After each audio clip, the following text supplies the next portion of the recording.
sabia que é possível encontrar arte nos cemitérios? Você costuma reparar nas estátuas ou monumentos quando vai a algum? Muitas pessoas não sabem da riqueza das obras presentes nesses locais e nem imaginam a importância histórica e cultural desse ramo artístico. O que tu conhece sobre arte funerária? Nunca ouvi falar. Arte funerária, nada. Pra começar, eu nem sabia que existia essa arte funerária. Acho que nada. Não, assim, pelo nome, assim, não. Pouca coisa, assim, só aquela coisa mais, aquele estilo mais gótico. Eu não conheço muito sobre, eu acho que eu já ouvi o termo, assim, mas nada muito profundo. Pode estar passando um filme aqui na minha cabeça, mas eu nunca pensei, é arte. Os desenhos que tem nos túmulos e tal, e daí é isso, a arte funerária? O que eu acho legal, isso eu acho, é aquelas coisas, aqueles túmulos de granito, sabe? Que tem aquelas placas, anjos enormes, mausoléu. Tem sepulturas incríveis, com fotos antigas, que tu pode ver que a pessoa viveu em outra época do que a minha. Elas não são apagadas quando elas morrem, né? Elas vivem na nossa memória, então é importante honrar isso, é importante honrar isso com arte, com símbolo. Sinceramente, não achei que fosse uma coisa que a família que quis presentear, sei lá, a memória do morto, mas não uma coisa cultural, uma coisa muito pessoal. É uma parte da história da gente, é uma parte da história da pessoa, da cultura da cidade. É uma coisa que tem que ser mantida. É uma manifestação artística e acho que a arte em si ela é uma representação mais pura que a gente tem. E se está no meio da morte, tipo, no meio trágico que seja, é válido sim, também. No Pesquisa em Pauta de hoje, conversamos com a doutora em Artes Visuais pela URGS, Luísa de Carvalho. Durante toda a sua formação acadêmica, ela se dedicou ao ramo de estudos voltado às artes funerárias. Luísa, muito obrigada por ter aceitado o nosso convite de participar do Pesquisa em Pauta. E a minha primeira pergunta, na verdade, eu vou te pedir para contar um pouquinho sobre a tua trajetória acadêmica, então, desde a graduação até o doutorado. Gabriela, é um grande prazer estar aqui com vocês e eu que agradeço o convite. E isso também é uma honra e um retorno para o meu trabalho, ter esse reconhecimento, né? Eu sempre tive uma identificação com o tema dos cemitérios, com o local cemitério.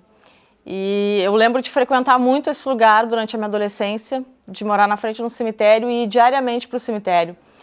E a primeira vez que eu fui no cemitério, que tinha muitas esculturas de arte funerária, uma coisa me chamou muita atenção. Eu percebi que elas poderiam ter um significado, mas o que elas representavam, o que elas significavam?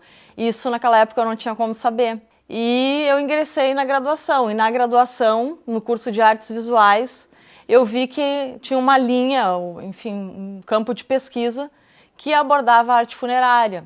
E a minha pesquisa ela teve bastante resistência. Muitas pessoas acho que duvidavam, não acreditavam, achavam o tema muito inusitado, até um pouco exótico, né? Durante a graduação eu trabalhei primeiramente com fotografias de arte funerária e a partir das fotografias eu fui investigando as tipologias de anjos, de mulheres, que são as pranteadoras. Isso me conduziu a fazer uma especialização, aí já para pesquisar a história dos cemitérios. E o que é mais interessante na pesquisa de cemitérios, né, da arte funerária, é que tu só conhece o próprio cemitério que tu estuda na medida que tu conhece outros. Porque o material para a pesquisa da arte funerária, ele por excelência é o cemitério, porque não são poucas fontes escritas, tanto de pesquisa quanto de registros, de projetos de desenhos de marmorarias. Luísa, o que é exatamente essa arte funerária e por que a gente pode chamar de arte? A arte funerária, nós poderíamos definir como uma área de estudos da cultura da morte visualmente, né, expressa visualmente. Então, arte funerária é uma designação ampla, que nessa designação nós poderíamos incluir a estatuária funerária ou estatuária cemiterial, os monumentos fúnebres, né? Poderíamos incluir fotografias mortuárias, estudos das marmorarias que colocaram essas obras, estudos das casas de pompas fúnebres, dos reclames, das propagandas, da indumentária dos falecidos, dos rituais de sepultamento. Tudo isso entraria no que a gente chama de arte funerária. Tu já comentou sobre as marmorarias e tu fala bastante sobre elas na tua tese, né? Qual o papel delas na construção histórica, então, dos nossos cemitérios? Bom, as marmorarias, elas são um capítulo à parte da história da arte no mundo. Porque essa cultura de colocar arte em cemitérios, ela é uma cultura europeia, ela vem da Europa, né? Essa importação desse referencial teve uma consolidação no Rio Grande do Sul. Então, essas marmorarias são locais por excelência de onde a arte funerária saía, era produzida, tanto em cópias como obras únicas. E quando eu digo que elas são um capítulo à parte da história da arte, é porque nessas marmorarias estavam, então, empregados grandes artistas da história da arte do Rio Grande do Sul, mestres e artífices. Então, as marmorarias, a gente sabe que elas tinham esses mestres que ensinavam a prática de produzir no mármore bustos, anjos, pranteadoras, réplicas, esculturas replicadas a partir de catálogos que vinham da Europa, ou então encomenda de obras únicas. E qual é o papel das marmorarias nisso, né? Esses artistas tiveram a encomenda das esculturas feitas em bronze, mas as marmorarias também colocavam os jazigos, então vão fazer toda a parte do que a gente chamaria de cantaria ou a parte da pedra. Bom, Porto Alegre não tem como falar em marmoraria sem falar Casa Aloys, né? Casa Aloys, sem dúvida, a marmoraria mais importante dentro do estado e também numa história da arte funerária do Brasil. Porque é da Casa Aloys a primeira publicação que a gente poderia entender como uma publicação que aborda os túmulos, a colocação dos túmulos no cemitério. Ele designa, então, esses jazigos, esses túmulos, como monumentos funerários. E, por excelência, para mim, é a melhor definição, porque eles são belíssimos, eles são realmente monumentos. Falando mais sobre a tua tese, então, como é que foram as tuas idas a campo? Como é que foi exatamente a tua pesquisa? Bom, foi difícil de fazer, porque eu escolhi trabalhar com um cemitério que não havia sido estudado, cemitério São José 1 e 2. Então, esse cemitério ele não tinha nenhum tipo de levantamento, ele não tinha nenhum tipo de inventário, e esse cemitério ele passou por um problema de perda do acervo, né? Uma boa parte do acervo dele foi perdida por conta de ser um cemitério muito antigo, por conta das famílias já não estarem também, enfim, com pessoas vivas para zelar pelos túmulos, e esse cemitério ele tinha até mesmo uma dificuldade financeira de se manter, né?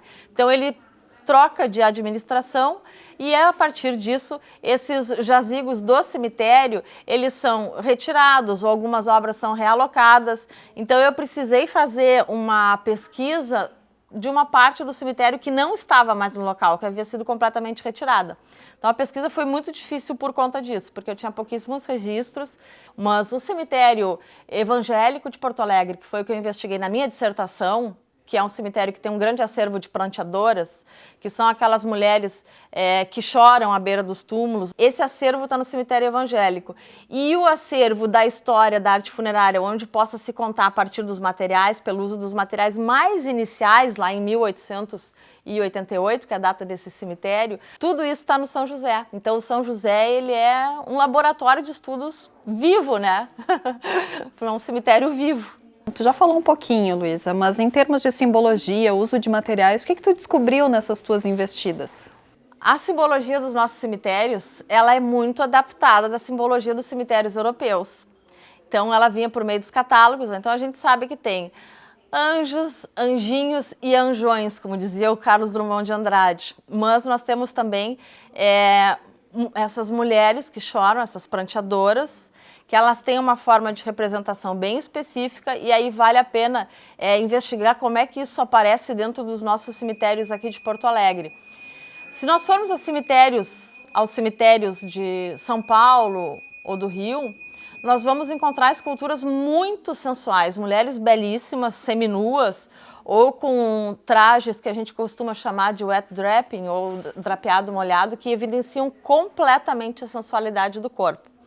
Nos nossos cemitérios, a mulher ela aparece velando o jazigo, pranteando, orando, zelando por este falecido que foi perdido, mas ela ainda é muito contida. Por que essa diferença? Essa diferença é uma diferença cultural. Acredito que a questão do Estado, né, não tenha se sentido, a sociedade não tenha se sentido à vontade suficientemente para colocar essas figuras com uma sensualidade mais exacerbada. Tanto é que nós temos apenas um nu feminino no cemitério, que é no cemitério da Santa Casa, que é uma escultura de Alfred Adloff, onde a mulher, ela não aparece como desconsolada, porque as pranteadoras, elas são desconsoladas nos túmulos, mas a mulher aparece forte e consolando. Então aí a gente tem uma inversão alegórica bem interessante, que em vez da mulher ser consolada, ela está consolando. Além, então, dessas esculturas humanas, percebeu cruzes, símbolos religiosos? O que mais poderia falar para a gente? Bom, esses símbolos, eles são o que mais aparece nos cemitérios, é o que a gente chama de índices iconográficos ou adornos menores. Então nós temos cruzes dos mais variados tipos, tanto cruzes que são enfeitadas com flores ou cruzes que trazem pombas, que seria toda uma indicação da fé cristã, da fé católica, né? Nós temos muitas simbologias de morte, relativas à morte, talvez não tanto adornos de crânios. É muito comum encontrar adornos de crânios em cemitérios, mas o que a gente tem bastante aqui no Rio Grande do Sul é um signo da ampulheta alada, que representa o quê? Representa o tempo suspenso ou o tempo que voa e o tempo da morte, né? Esse tempo em suspensão, que é o tempo da morte, e o tempo em vida, que é um tempo que voa. Esse é um signo que aparece muito nos nossos cemitérios e que tem essa simbologia. Os anjos aparecem muito. Eu sempre gosto muito de comentar sobre a figura do conhecido anjinho espreme-limão, né? Esse anjinho, ele é o que mais se encontra em cemitérios, né? Isso tratando de cemitérios do mundo, mas aqui no Rio Grande do Sul é riquíssima a profusão da tipologia dos anjinhos espreme-limão. E trata-se de um menininho que está genuflexo, né, ajoelhadinho, e que ele tem as mãozinhas assim.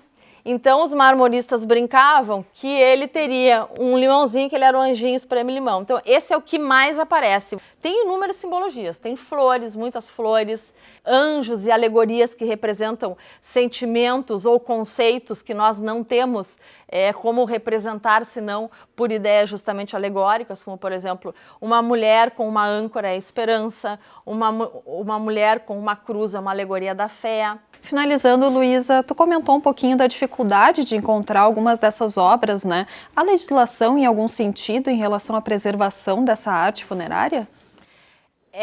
A legislação sobre a preservação da arte funerária no Brasil, ela é muito incipiente. São pouquíssimos cemitérios que possuem um inventário completo, inclusive os nossos cemitérios aqui de Porto Alegre, eles não têm um inventário completo, fora o cemitério São José, que nós temos agora um inventário que foi, por conta da minha tese de doutorado, parte dela também foi o inventário do cemitério São José, e isso também foi organizado junto ao Poder Público, junto ao Ministério Público de Porto Alegre, junto à administradora do cemitério.